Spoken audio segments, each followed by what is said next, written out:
10 years ago, the typically sober and staid management book genre welcomed an off-color title to its shelves. Despite a name unable to be printed in a family newspaper, Stanford professor Robert Sutton's The No A-Hole Rule became a runaway bestseller, selling 800,000 copies and sparking translations into languages including Polish and Japanese. It was based on a simple idea, brought to life by crude language but grounded in academic research, corporate case studies and an entirely relatable idea. Companies that adopt a no-jerks policy simply perform better. But if that book was largely written for managers and human resources wonks as a warning against hiring creeps, Sutton's newest one is for the rest of us who actually have to deal with them. Over the past decade, Sutton says, he's gotten emails, 8,000, he estimates, asking for advice about coping with jerks on the job. There was the retail worker whose boss whispered insults and sexual innuendo in her ear.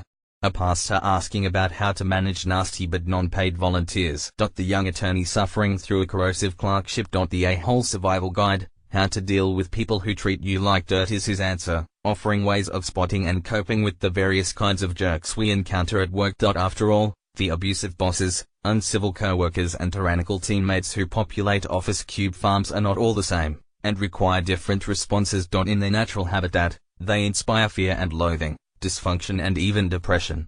And as with many unwelcome pests or predators, outright avoidance is typically a good strategy. But quitting often isn't an option.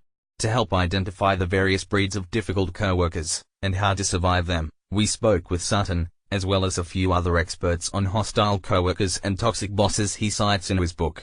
They are our field guides to coping with 5 types of jerks at work. The lone bosshole who they are. Research finds that rudeness in the workplace operates almost like the common cold, infecting a carrier who spreads it to others. Sutton cites University of Maryland researcher Trevor Falk, who found that when people experience even a single instance of rudeness at work, they become more aware of it, and are more likely to respond in kind. You start seeing it, you start responding to it, Falk said. You become more vigilant, more discerning, you tend to interpret things as rude.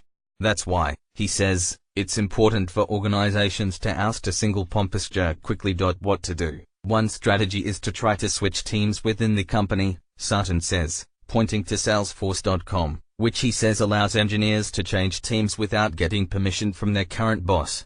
If that's not an option, he suggests documenting the problems, and doing so with other people who may also feel victimized, and then reporting the problem to human resources. In a professional and amiable culture, your chances for using the power structure are much higher than if you're working in Jerk City, his name for cultures where problematic people are everywhere. Christine Porath, a professor at Georgetown University who wrote a recent book on incivility in the workplace, says it's also important to remember how damaging those dysfunctional bosses can be to your performance.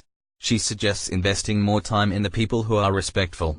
You have to build up those positive relationships to help buffer or neutralize the negative one, she said. The powerful bully who they are, the engineer with hard-to-replace skills whose creepy overtures get overlooked, the rain-making deal-maker whose bearish behavior goes unpunished. Whether they're explicitly in charge or simply influential, too many organizations look the other way when top performers or top bosses behave badly. Sutton points to Roger Ailes, the powerful Fox News chief who left the media empire amid a swirl of sexual harassment allegations. Going to HR didn't seem to help anyone for years, he says. What to do? Tread carefully. You're fighting the cool kids, Sutton says. In such cases, getting out is really often the best advice, especially if the behavior goes beyond milder incivilities. This is one when you often leave, or when you hide, or when you lie in wait until their power diminishes, Sutton said. Bennett Tepper, a professor at Ohio State University who studies abusive bosses, said that while he's not suggesting a blame the victim mentality, it may be possible to make yourself less vulnerable.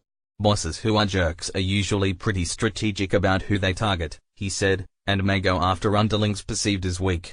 If you present yourself as competent, capable and connected to other people, it may make you a less desirable target.